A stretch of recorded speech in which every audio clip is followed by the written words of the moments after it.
Good morning, everybody. My name's Doug Salzman. I'm happy to be here. I am a lender, so I work for a mortgage company, and we are a direct lender who helps you purchase your home. We pre-approve you, we process, fund, underwrite the loan, and go to closing with you. The way my company works is we handle your loan process from start to finish, and certainly in the years to come after your home purchase, we're always around to help you. Basically, what we want to do initially in a pre-approval process is talk to you about your goals first.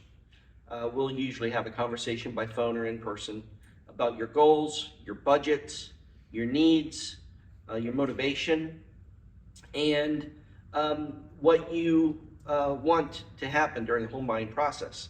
So when we have that conversation, I can cater your pre-approval not to really what all my requirements are, but what our requirements are that closely match your goals and needs. After that conversation, we usually get started on the pre-approval process, which is gathering a little bit of information: name, address, phone, social, employment information, asset information, banking, debt information. We discuss credit, family size, and things like that. Sometimes goes into some of the first-time buyer programs. So we'll talk about those things. Then we'll gather the documents we need to verify some of the information that we receive. Generally, we collect pay stubs, W-2s. Depending on your type of income, we might collect bank statements. For self-employed business owners, usually we'll collect 2 years of tax returns. And then I take all of that information, we look at your income, your assets, your debt, your credit, and after analyzing that, it gives us all the information we need to know to find out what loan programs you qualify for. And there's usually more than one. It's never just one option. There are usually 2, 3, 4, 5, 6 options for some people. It tells us what price range you can purchase in based on your personal goals plus your lending approval. It will give us the price range for you to start shopping in, and that will also give us payment estimates for your mortgage payment. That'll also give us closing cost estimate for your closing costs you need to buy the house. And then we'll discuss all those things again, and I'll help counsel you how to make your home purchase work between your pre-approval and your personal goals. And at that point, we issue a pre-approval letter. Then we start collaborating. I work closely with most of my clients to give you information on specific houses. When you're out shopping with Lee, you might say, well, I love this house, but how much is it going to cost me per month? Lee will say, let's call Doug, or give Doug a call. And that's where I jump back in. And we work pretty closely during the home buying process while you're shopping, because we want to help you make the right decision. After that process, you find a home that you like. Lee helps you negotiate and go under contract. And then once you get your contract, the contract comes back to me so that we can start processing your loan file.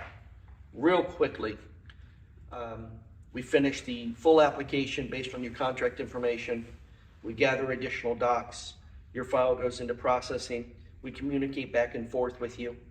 Your file goes to a department called underwriting, which approves the loan. Once the loan is approved, it comes back to my folks, and we get your funds ready for closing paperwork, and then of course closing day. And then it goes on from there. There's a lot more that goes on behind the scenes, but that's the basic home buying process.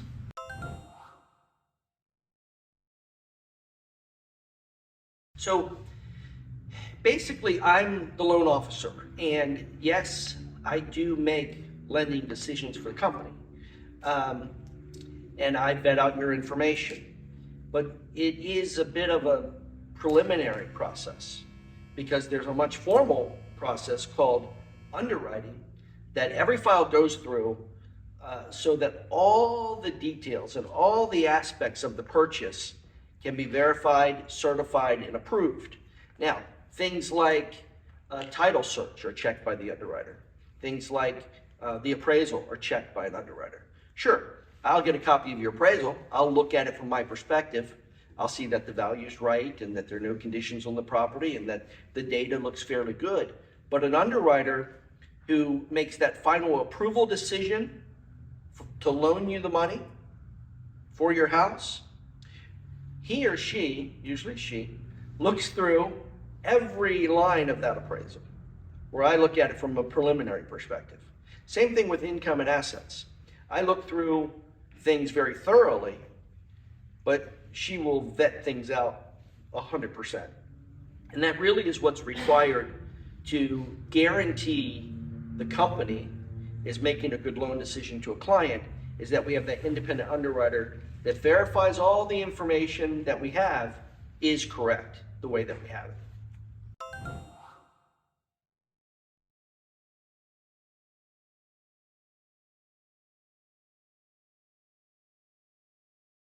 There are different ways to do it, and there's different things that we're going to advise the client based on what the need is. So in some cases, if a client has a lower credit score and we want to get them a credit bump because of better interest rates or to even get qualified, then we would do that credit card payoff before the purchase, during the pre-approval process, and get that score updated on their credit report, get the new credit report with the higher number, higher credit score. But if we are asking a buyer to lower their balances, then in some cases that can just be done after they're under contract, and while we're processing, it's just verified right before settlement. So it's just it's just like asking for a pay stub. We're going to ask for proof that this credit card balance is lower. So that doesn't stop the process. With every customer is going to happen, one of three things. We're going to tell you what you need to do to get approved in the time frame that we need to do it in. Or we're going to tell you that you're approved, but by settlement we have to do these couple things. Or we're going to tell you you're approved. Nothing, don't need to do anything. Generally, most things are quick fixes.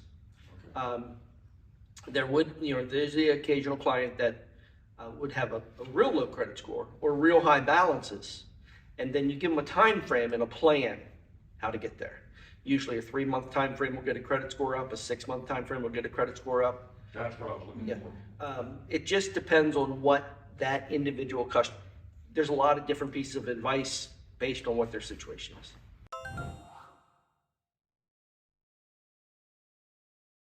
Generally, the industry looks for a 640 credit score.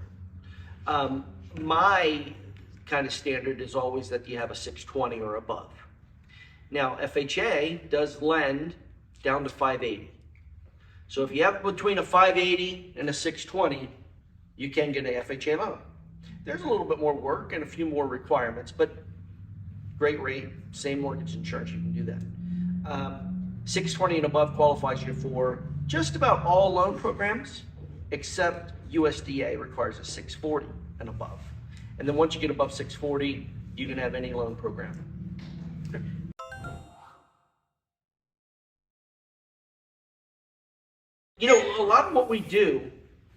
A lot of what I do, is just counseling people. Mm-hmm. I mean, I'm not sitting there doing pre-approvals all day. Yeah, we got pre-approvals, but you might talk to 5, 6, 7, 8, 9 customers on counseling them about what to do to buy a home, or this is your situation, or I've just been divorced, what should I do? I just got out of college, what should I do? And I need a vehicle, what should I do? Basically what we would do is we look at your pre-approval. I suggest, let's look at your pre-approval where it is now. And you tell me what you need. And we can look at your pre-approval without the car and with the car, so you can make the decision.